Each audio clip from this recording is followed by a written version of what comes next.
Okay, it says that we're online and now streaming on the Facebook. Okay, give me 1 second. I will check if we're online. Yep, we're there. Nice.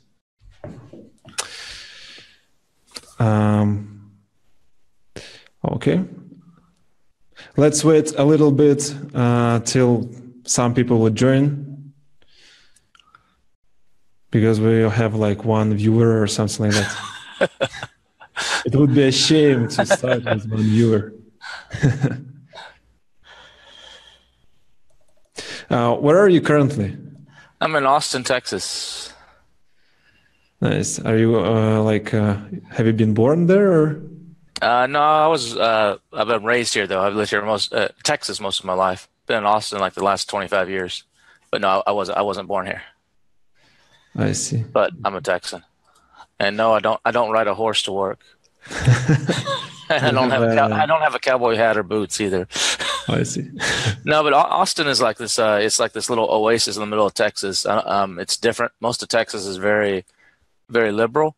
Very conservative. And Austin's very liberal. So it's kind of like this. Most of Texas is kind of flat and like prairie land, but Austin's like hilly, and we have like 90 vineyards here and stuff. So it's a really cool town. It's keeps getting voted the #1 place to live in America. So more and more people are moving here all the time, making the traffic really bad. I actually know Ryan Moran. He's from Austin too, and that's it. So basically, 2 people. You. And... Yeah, there's a lot of digital marketing here. A lot of Amazon people, a lot of digital marketing people. Austin seems to be like a big center for that. Okay, I see. Okay, so let's. I will share this interview to my page or whatever. So you do a bunch of Facebook Lives. I mean, a lot of times you get a small amount of people that show up on live, and then a lot of people watch the replay in the feed. Yeah, that's what we're experiencing too. Yeah, we just did one last week. It had like 70 people live, and like 5,000 people watched it in the feed. One moment, just sharing, and I think bunch of people will join soon. Okay, now, yeah. Okay, Kevin, let's jump right into it. So basically, Kevin is one of the amazing speakers on June's event in Kiev. And I just wanted to run this interview so some of you guys would know Kevin a little bit more. So Kevin, I met you in Inner Circle Mastermind this March, and I liked your content and your experience a lot. But no one actually know you here. Yeah, that's true. Not haven't made it across the pond yet. But yeah, here in the United States, I've been selling, I've been doing e-commerce for about 25, 30 years. I go back to before there was even a Google or anything like that, back in the old days.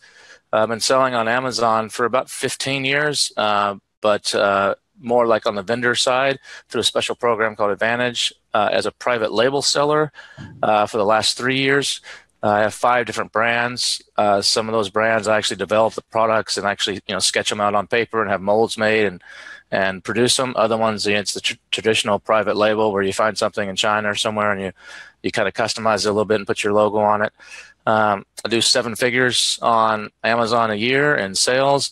I also speak at like you met me in San Diego at the event. I speak at a lot of different Amazon events here in the States. In fact, in June when I come over for your events, which I'm really looking forward to. I saw the video on the website the other day. I was like, man, that looks like an awesome day of learning and an awesome day of partying. I can't wait.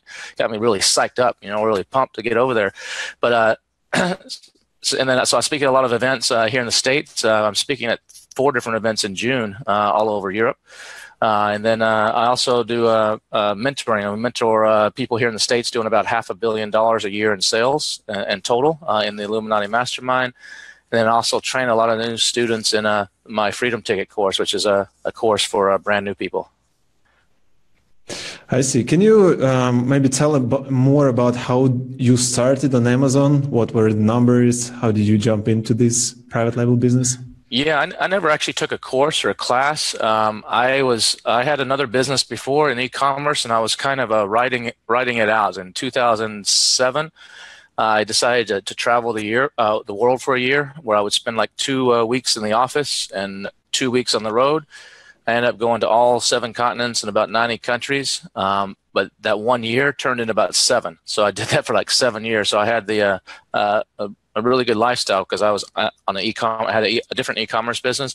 Well, that one started to wind down. I was kind of riding out the wave, or the last little ink and milking it for the last little bit of money I could. And then in 2015, I saw a course from Amazing or something. They were doing some promotions for one of their courses on the internet. And I watched the little free videos they had, and I was like, hey, you know what? I don't need to pay for this course. $5,000 or whatever they're charging. I know how to do this. I've been importing from China from my other business. I've been doing this internet marketing and everything for a while, so it was natural to me. So I decided to jump in with 5 brands, and that's how I got started. So its first product went live in August of 2015, and right now I have about 15 SKUs. I don't have a huge, my philosophy is more less SKUs, more money per SKU, rather than more SKUs and less money per SKU. Some people like, Will, I saw he's speaking, he goes really wide. I like to focus, and, I've been there where I've had a big company before, and I had a lot of people working for me, and I really don't want to go back to that. So I like to try to find these SKUs that can do $250,000 to $1 million a piece a year, potentially, and just focus on that core group. And so that's what I do. And like I said, I started with 5 brands. I'm going to get rid of probably 2 of those because they were kind of like just testing, and the focus on the other 3 that are actually making most of the money.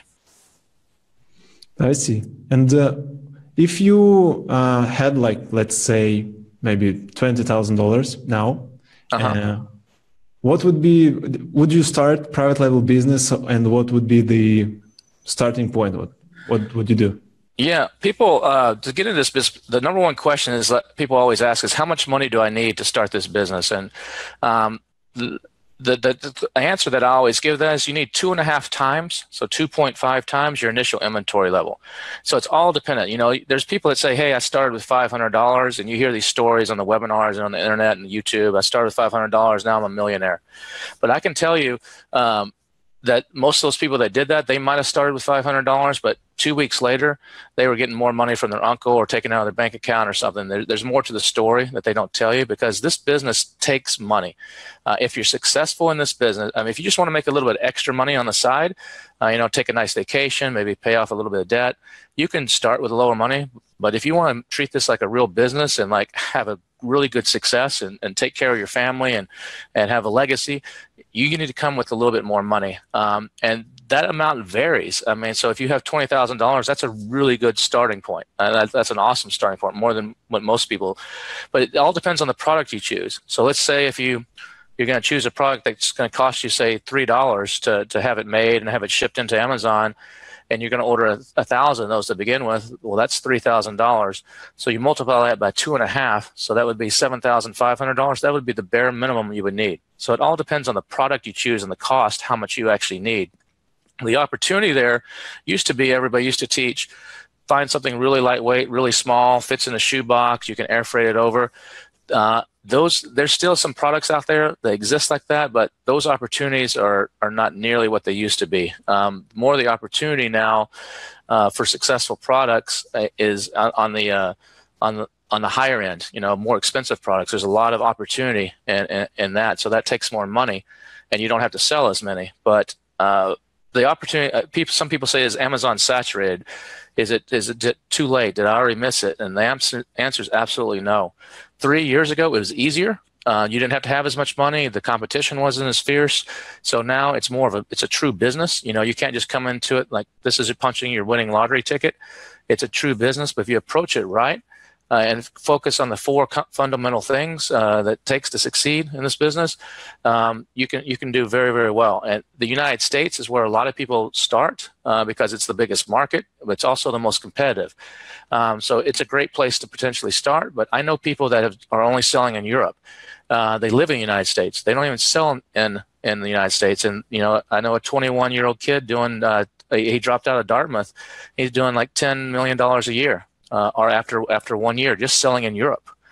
So the opportunities are good, but there's like 12, I think it's 11 or 12 Amazon markets. And so you can pick the market you want to start in that's most comfortable to you and just expand out from there. It's Amazon is growing. If you look at the numbers, it's like 20% or 30% year over year. It just keeps going up and up and up. And I don't see that stopping anytime soon. So it's a great opportunity. And what I always tell people too is like, look, you could take $5,000 and you could invest it in a really good mutual fund, like on Wall Street here in the States, and with the like the best one. And after 3 years, you're going to have about $7,500. You're going to make about $2,500 in interest if you're in the best investment mutual fund out there. But if you take $5,000 and put it into an Amazon business, and you actually treat it like a business, and you don't have to take the money out to live on, and you can keep rolling it over, you can potentially take that $5,000 to $52,000 or more in the same period of time. So the return, the opportunity for high return in an Amazon business is incredible. And probably the best thing that most people overlook right now in this business is to build something and sell it. So there's always the people that want to quit their job, they want to make a bunch of money, but if you're able to treat this like a business, not take money out, just keep reinvesting, and in about a year and a half's time, you can actually sell the business. And that's where the best opportunity is right now, is in selling these businesses. There's companies popping up here in the States that are buying Amazon businesses. And so if you can start one and focus on it and just grow it to $300,000 or $500,000 or $1 million in profit in a year and a half, you can sell that for about 3 times your profit. And so you can take all that money out, put a bunch in the bank, pay off your bills, and then you'll have some extra money that you could start all over again, do it again. It's great leverage. I've never seen anything like it in the history of business that's so powerful. Okay, well, I'm going to interrupt you. Sorry. That would be my strategy from now. So, Kevin, what would be the perfect product for you to start, like, at this point? What would it be like? What would be the cost, the complexity of the product? How?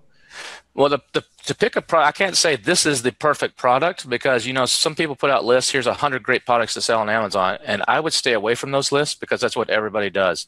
So you go online, you're like, oh, this is a great opportunity right now, but everybody else is looking at the same products. So I can't tell you this is the perfect product.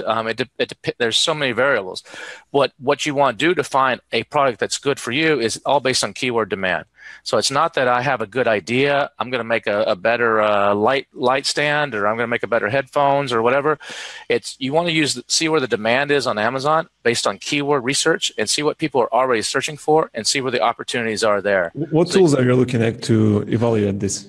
I use Helium 10 tools. They're Cerebro and Magnet keyword tools, because it has real Amazon data. There's a lot of tools out there that take Bing or Google data and they interpolate it, but it's not the real data. So you have to be careful with that.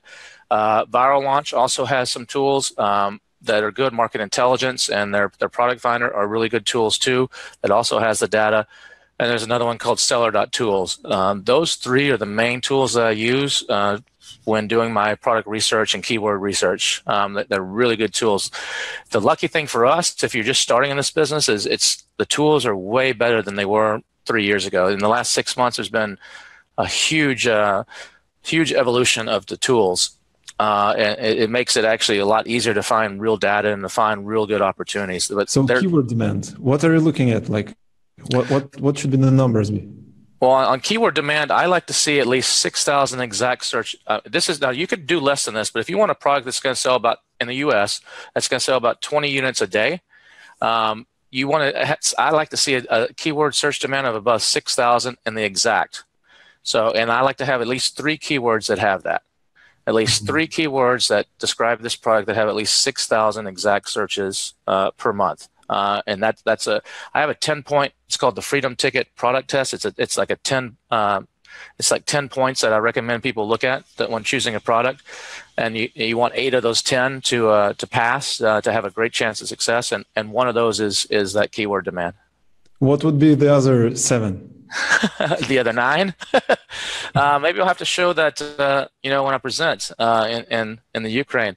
But some of the others, I mean, just real quickly, off the top of my head, some of them, like, you don't want more than 3 of the page 1 for any keyword to have over 1,000 reviews, because that means it's going to be very competitive to actually compete with them. Reviews are the currency of Amazon. So reviews, if there's a lot of products that have a lot of reviews, it's going to be very difficult for you to overcome that social proof. You might have to settle for position number 5 or 6 on the page, not number 1 or 2. Also look to see that there's not too many products being sold by Amazon, shipped and sold by Amazon, because Amazon, if they're buying it and they're selling it, they don't care about the price. They could always undercut you. Sometimes Amazon doesn't even care if they make money on the products they sell. So that's one. I like to see that most of the products are not, there's not too many of them that are more than 2 years old, because products that are more than 2 years old, there's a strong history that's built in. I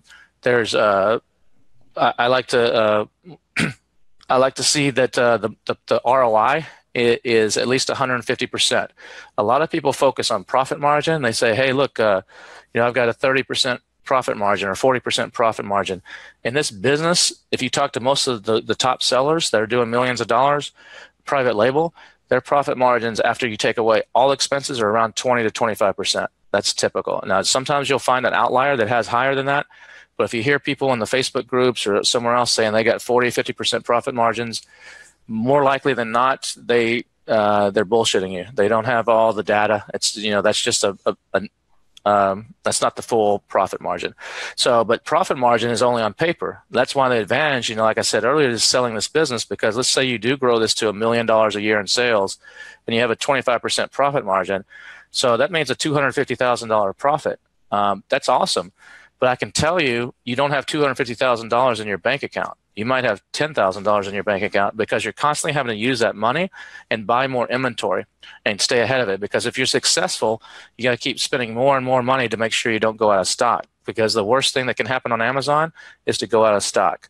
It really kills your momentum, and it's almost like starting over if you're out of stock very long. So ROI is how many times you turn the inventory. It's your return on investment is what it stands for. So you want to, what I recommend is you find products where you can turn it at least 4 times a year, and 6 is better. Now, what does the word turn mean?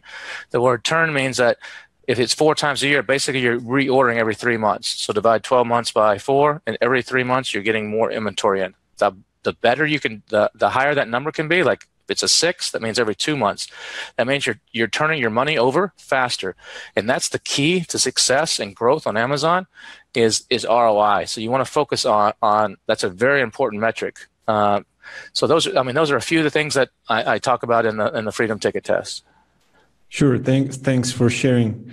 And okay, so you told that out of stock is the worst thing that can happen. I totally agree with that, but it happens. So what's your strategy of solving it to get on the track? You hear a lot of different theories on this. Some people say you should raise your price and slow down your sales so you don't go out of stock. Say you're going to go out of stock. Some people say raise your price so the sales slow down so you don't go out of stock. I think that's the absolute worst thing you can do. You see a lot of stuff in Facebook groups from people that are talking out the side of their butt that really aren't doing this and don't really know the numbers behind it. Amazon works on the algorithm works on history. And so that history is based on like 1 day, 3 day, 7 day, 14 day, a month, 6 months. So there's these formulas based on how well what your average sales are in those periods, and they mesh them all together, and that helps you determine how you rank. So if you raise your price and slow down your sales, you're lowering your average sales per day history. That's a bad thing. So what I like to do is just keep the price the same and just run out of stock. Try to get, if you're only out of stock 3 to 7 days, it's not going to hurt you too bad. But if it's longer than that, it's hurtful. So what I do is I actually go and I close the listing. And it's kind of scary for people because they're like, oh, I don't want to close my listing. But if you go into Seller Central and on your inventory, there's a little option there where you can actually select the product and say, close this listing. That doesn't mean delete it. It doesn't go away. All the pictures, everything stays there.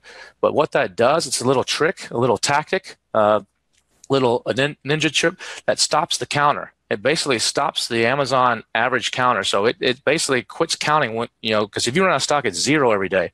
So if you were selling 10 a day, for a week, that's 70 in a week, you're averaging 10 a day. But if 3 of those days you were at 0, now you're only at 40 for the week, and you divide that by 7, you're at 6 a day. So it's a big jump. But if you actually close the listing when you run out of stock, then it will stop that counter at the 10.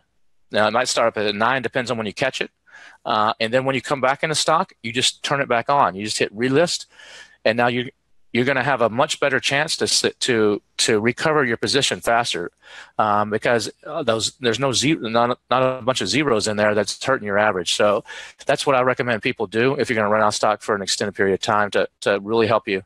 Because if you don't do that, when you come back, if you're out of stock for a month, you basically have to start all over in a lot of cases and relaunch and everything. How do you do relaunch?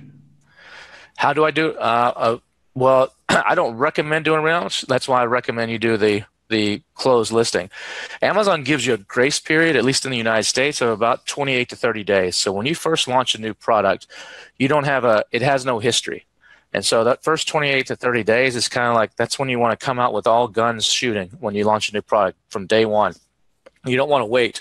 You don't want to put your product up there and like, okay, I got to get some more pictures before I do that. You want to come out right away.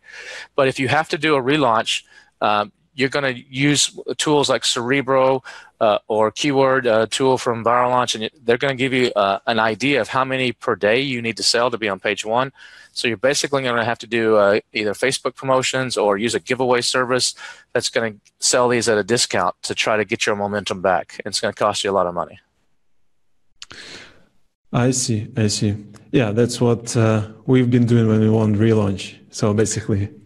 Yeah, and the thing is, if you do a relaunch and you didn't close the listing when you ran out of stock, then it's going to be even harder because you have to sell even more to overcome all those zeros. Yeah, and so for a longer period of time, right? So not for 7 days, like for 14, 30 14, days. or some people even say, I think Traian Turcu over in Romania, he recommends 21 days on it. So it's much more difficult. It's much more difficult than an initial launch. What is your opinion on, like async refresh, like when you change only async? So like when you delete the old listing, then you create a new one. What's your point on that? Take on that? Yeah, there's some people that that's a tactic to, if you launch your product and you get a bunch of bad reviews right away, you're like, oh, I want to start over. My competition came in and gave me a bunch of bad reviews. Or you can use that if a product got suspended. Say your product got suspended and you're fighting with Amazon. A tactic that people do is I would make sure you have everything backed up. Make sure you have your bullets and descriptions and all your pictures, in a Word document or something on your computer. Then you can go in there and you can delete the original one, and you can actually as long as you take the SKU, the SKU number, and you create a new ASIN and use the same SKU number, it will bring everything over. So that's like a little ninja trick to basically create a brand new listing with the same product and get rid of some old stuff. I see. All right. So let's say you have a new product coming on Amazon, like in 3-4 days. What would be the launching process for you? Well, so if I got a new product coming, as soon as it gets into stock, I'm going to turn on PPC right away. Some people say, get some reviews first. Remember what I said earlier, that those first 28 to 30 days are critical. I don't like to waste a single day. Now, my conversions might be a little bit lower if I don't have reviews. Some people may not trust it, but I don't care. I need to get the ball rolling. So I will turn on the PPC really heavy. I spend a lot on my PPC. I put really high bids, and I go after a lot of keywords and I know I'm going to probably lose money on that launch, but I need to get the data. The only way to know from Amazon exactly which keywords are making you the sales is by running sponsored ads. They don't tell you organically. You have no idea. So I need to know which keywords are making my sales and which ones are getting the clicks and which ones are converting. And oftentimes it's different than what I think. And those are the keywords that I need to focus on if I'm going to do a launch, or if I'm going to, I may need to change my title a little bit to focus on those keywords. I'll go find some other keywords that are similar to them. So I'm gonna start PPC right away. I'm also brand registered here in the U.S., so Amazon will allow me to get the first 5 reviews for $60. I pay them, so I let Amazon start to do that. I personally do not use friends and family. I don't do any of that. I mean, a lot of people do, but I just personally don't.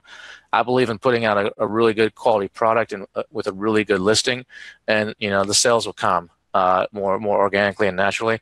And then I will do start running some Facebook ads to try to get people in to buy the product at a heavy discount. If I have an email list of similar buyers that say, it's a dog treat or something, and I have other people in the past that bought dog treats from me, I will email them with a discount and a special URL, two-step URL to go through that has the keywords in the URL. Then I'll often use a service like Casey was speaking at your event, his viral launch service, to actually do a big promotion as well over a 8 to 10 day period. And then sometimes I also will reach out to influencers if I know some or have worked with in the past, or if I haven't, I'll find someone in that space and say, hey, let's do a giveaway. If you'll promote my product, we'll give away some to your audience and drive some traffic over that way. The key is you want to send traffic from as many places as you can when you launch, because that's a good signal to Amazon that you're serious. You don't want just everything coming from one place. The more places, the more traffic sources that are coming in, you're going to get a little bit of love from Amazon. It's going to help you. So those are some of the things that I do when I launch a brand new product. Thanks for your answer. And let's talk about numbers. How much money do you put into the initial launching process? Like what?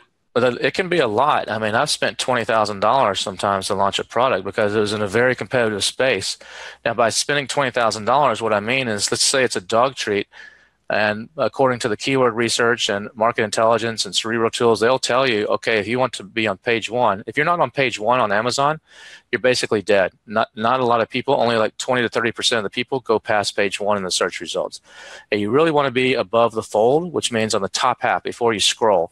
So one of those first, second, third, fourth, fifth positions where most of the money is made. And so to be in those positions, it can be very competitive. And so to show Amazon that you can compete there, you have to sell as many per day as those people. So if I'm going after a dog treat that people are selling, let's say 60 a day in those top positions, based on the data research that we've done, I'm going to have to give away 60 units per day for 8 to 10 days. So let's call it 10 days. So that's 600 units. And let's say this is an expensive product. Maybe it cost me $15 to make it.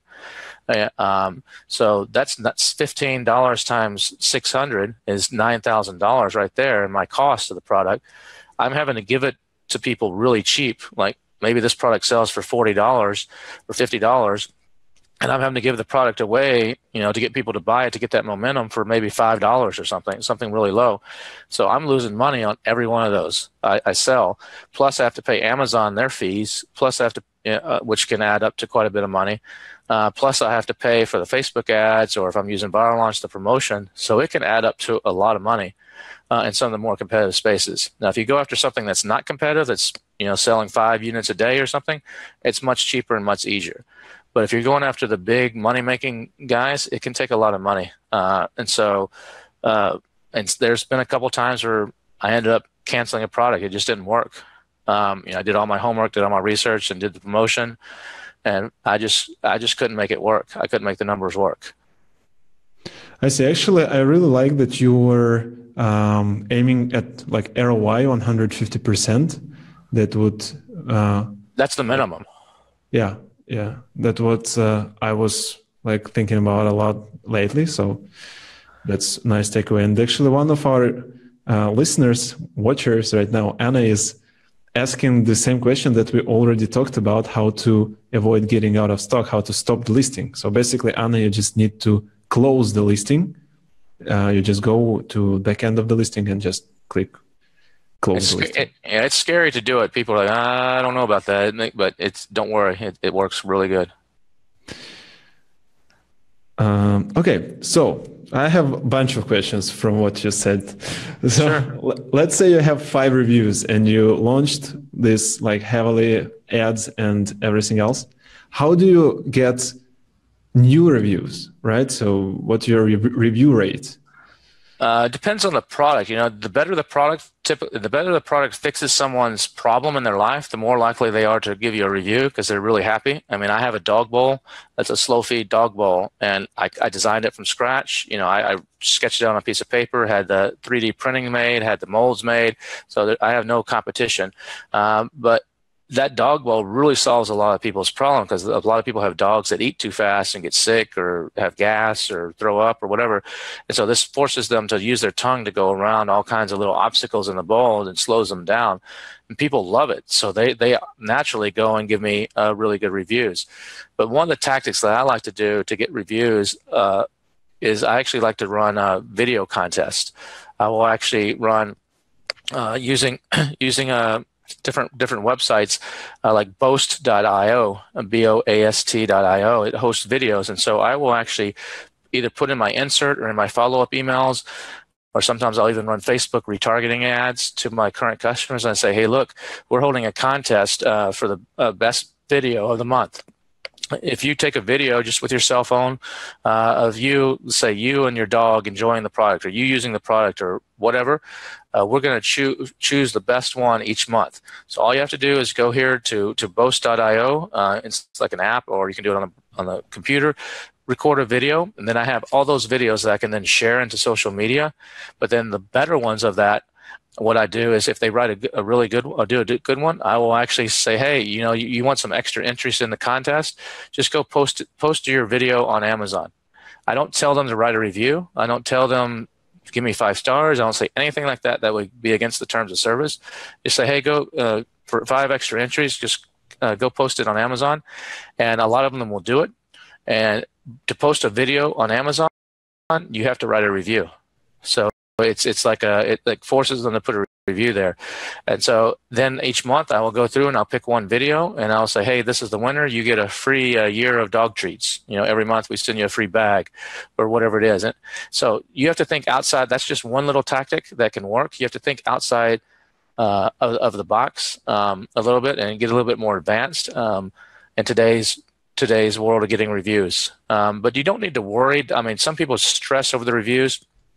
The thing I say is, like earlier, if you pick a product where everybody has over 1,000, a lot of the top guys have over 1,000 reviews, your chance of catching up to those people, unless you're going to do something really black hat, is not going to happen. That's why those products, if you're going to pick that, you're just going to have to accept that, hey, I'm going to be in the middle of the page. It's going to be very hard for me, and it's not worth fighting to get higher. You're just happy. I'm making my 10 sales a day or whatever the number is, and you're just happy. And there's nothing wrong with that.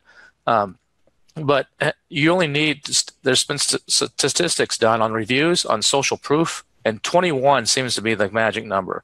Once you get to 21 reviews, people, for whatever reason, psychologically, people start to trust it a lot more. That's enough of reviews for people. If you only have 5 or 10 reviews, people are like, that's not quite enough. But once you get to 21, for whatever reason, most humans will say, okay, this is legit. And don't worry if you get some 1-star reviews. You actually need some 1-star reviews. I mean, you don't want a 1-star review that's like just tearing your product apart.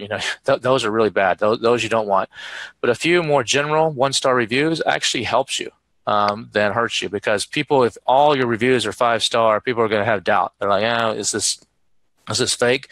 And you can check that for yourself on your competitors. If you're ever doing, one of the things that I do when I'm searching for products is I download all the reviews of my competitors. So let's say I'm selling a new dog bowl. I will go to the top 5 sellers of dog bowls.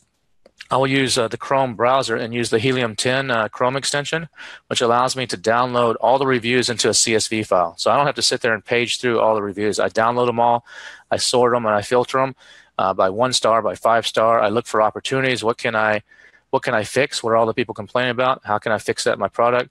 The 5-star ones and 4-star ones, I look at what are people saying? Why do they like this product? So I should use that wording. Sometimes the customers will write your listing for you. You can just take their wording and put it in the word of the customer and use that in your listing and your bullet points. But I don't like to do that if most of those reviews are fake, because sometimes there's people that are doing all kinds of stuff to get fake reviews, or they're buying having people buy it at full price and then giving them the money back by PayPal or a gift card. So, and there's software tools like fakespot.com that will actually analyze the reviews on Amazon. They'll give it a score of A to F. And so if one of my competitors has his score is below a B, I discount those reviews. I don't trust them. I do that also when I'm buying products for myself. If I'm, for me personally, if I'm buying a product, I see because I know how the game works. So I have a little browser plugin that just tells me right on Amazon's page what the score is. So I like to get all those A's and B's because those are real customers, and analyze those and see what I can fix. I see. I see. Thank you. Thank you for that. We have a bunch of questions in our chat here under the video. The most popular question is how to learn English so I can understand all of that. Is someone translating right now? No. Actually, okay. A lot of people are understanding. It's just a couple of them. They're like, okay. I'm sorry. I speak fast. I'm sorry. I'll try to slow down. No, I think that's all right. So one of the question is, do you use autoresponder to get reviews or to communicate with your clients? Yeah, I think I use autoresponders, but I only send out one or two emails. Some people send like 5. I think that's overkill. The first email that I send out, I don't even ask for a review. I send it. It's all tips and tricks. It's just like, thank you for buying. Be careful when you get the package. Don't use a knife to cut the top. You might damage it. Or if it's something they're cooking with, here's 5 tips, of how to better prepare something. Or if it's a dog treat, it's like, dogs really like this. If you do this, it's tips. It's just straight up tips, and nothing else. I don't ask for reviews or for feedback or anything. And then about a week or 2 later, depending on the product, I'll send a second email, and then I'll say, hey, I hope everything's going great with your product. Love to get your feedback. If you don't mind, if you can write a review. Well, what kind of open rates do you have in the reviews ratio or something like that? Well, the problem right now is a lot of people can opt out. So about half the emails you send don't even get delivered. So that's a big problem right now. And I think Amazon's going to go maybe later this year. My guess is they're going to start restricting how many emails you can send. They may cut it to like 1 or something. So I think the number is going to go down because too many people are using it like spam, and the customers are not having a good experience on Amazon. So yeah.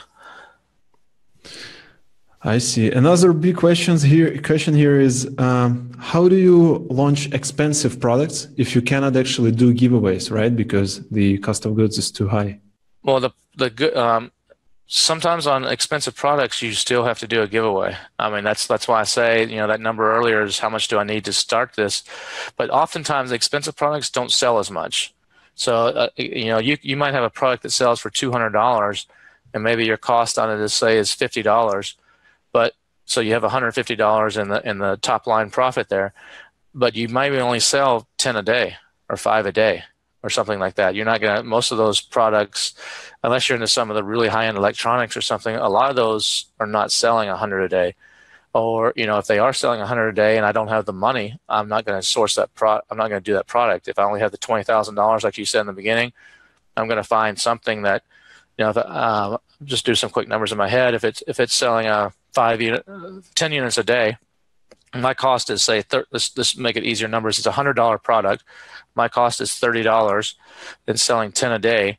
So I need to give away 10 a day for, let's say 8 to 10 days. Let's call it 8 days. So that means I need to give away 80 of them, and my cost is $30. So that's $2,400 in my cost. And I got my $20,000 budget. I just have to, that's part of, my budget, and I make it work. But the beauty of that, selling 10 units a day of a $100 product, that's maybe making you, say, a profit of $30 a day after you take all the fees and everything away. You're making $300 a day by just selling 10. You don't have a lot of competition. You don't have a lot of people. Typically, you don't have a lot of Chinese people trying to get on your listing and stuff. And that $300 a day, if you were selling something cheaper, a $15 item, and maybe you're only making $2 on each one, you would have to sell 150 of them a day to actually be able to make the same amount of money. And that means it's going to be more competitive because it costs a lot less. More people are going to try it. You're going to constantly be fighting off people. You're going to be probably having to take your price down over time to where your margins are low. So that's why the higher end stuff is a great opportunity right now. I see. Thank you. So, okay, next question that I have for you. Basically, it is what is the key to success on Amazon? The key to success on Amazon is focus on the 4 things. There's lots of ninja hacks, and I'll be sharing some of these in my presentation in the Ukraine, in Kiev there on June 23rd. And people love them. I mean, in our Illuminati Mastermind, every month we give away like 7 hacks. Here's like some cool stuff you can do today, like it's going to potentially impact your sales tomorrow. And people love that stuff. But hacks often quit working after a while. So what you want to do is you want to focus on the 4 principal things, and don't treat this like a get-rich business. Treat it like a real business.